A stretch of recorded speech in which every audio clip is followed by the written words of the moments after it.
Hitler, এক শাসকের উত্থান ও পতনের রক্তাক্ত ইতিহাস। একজন মানুষ যার এক ভাষণ পাল্টে দিতে পারত হাজার মানুষের মন।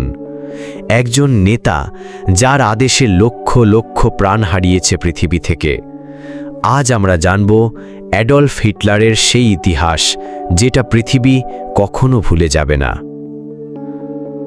1889 সালের 20 এপ্রিল অস্ট্রিয়ার একটি ছোট গ্রামে জন্ম নেন হিটলার। ছোটবেলায় ছিলেন শান্ত কিন্তু একগুঁয়ে। তার বাবা ছিলেন কঠোর আর মা ছিলেন ভীষণ স্নেহশীলা। ছোট থেকেই তার ইচ্ছা ছিল একজন চিত্রশিল্পী হওয়ার। 2 বার তিনি ভিয়েনার আর্ট স্কুলে ভর্তি হতে গিয়ে ব্যর্থ হন। এই ব্যর্থতা তার মনকে অন্ধকারে ডুবিয়ে দেয়। 1914 সালে শুরু হলো প্রথম বিশ্বযুদ্ধ। হিটলার যোগ দিলেন জার্মান সেনাবাহিনীতে। যুদ্ধের মাঠে সাহসের জন্য তিনি মেডেলও পান। কিন্তু যুদ্ধ শেষ হলে জার্মানি হারল।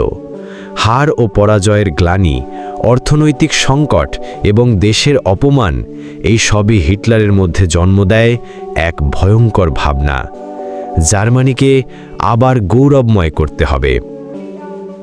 1919 সালে হিটলার জার্মান ওয়ার্কার্স পার্টিতে যোগ দেন। পরে সেটার নাম হয় national socialist German workers party বা সংক্ষেপে নাৎজি পার্টি। তার বক্তব্য ছিল আগুনের মতো, যেখানে ছিল ঘৃণা, অহংকার এবং প্রতিশোধের বার্তা। তিনি বলেন, ইহুদিরা জার্মানির শত্রু, ওদের সরিয়ে ফেলতে হবে। মানুষ তখন হতাশ, দরিদ্র, আর হিটলারের এই কথা তাদের মনে